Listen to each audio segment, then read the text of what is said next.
Iran ప్రస్తుతం అడుగు వెనక్కేసిందా? వాస్తవంగా అయితే కనుక లేటెస్ట్గా Iran will strike Israel tonight అంటూ నిన్ననగా ఫోకస్ అయింది. నేను అందుకని అది నిన్న వీడియో చేయలేదు, ఎందుకంటే రాత్రికి అన్నది ఇప్పటికీ 4-5 సార్లు అయింది కానీ అవ్వలేదు. యాక్చువల్గా ఇరాన్ ఎందుకు ఆగుతోందంటే ఇజ్రాయెల్ చేసినటువంటి వార్నింగ్. ఇజ్రాయెల్ ఏం చెప్పింది, మా దేశం మీద అడుగు పడిందంటే దాడి జరిగింది ఇరాన్ అంటే కనుక ఇరాన్కి సంబంధించినటువంటి కీ పాయింట్స్ నుండి ధ్వంసం చేస్తానండి.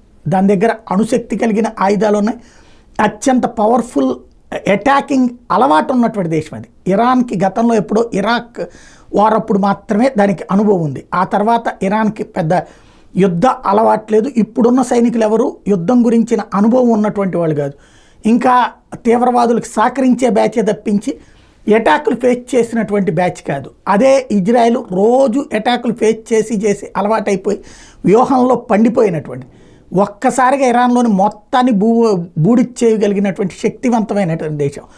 కాబట్టి ఇప్పుడు అణుబాంబులు తయారు చేసుకుని ఒకవేళ ఇజ్రాయెల్ కనుక తమ దేశంలో కీలకమైన భాగాల్ని కొడితే కనుక అప్పుడు ఇజ్రాయెల్ మీదకి అణుబాంబు వేయగలగడం. ఇప్పటికే తమ దగ్గర ఉన్న శుద్ధి చేసిన యురేనియం పెట్టుకుని రష్యా నుండి తీసుకొచ్చినటువంటి సైంటిస్టులతో అణుబాంబులు తయారు చేస్తుంది అన్నటువంటి చర్చ నడుస్తుంది. అందుకే స్లో అయ్యింది అని చెప్పేటువంటి ప్రచారం నడుస్తోంది.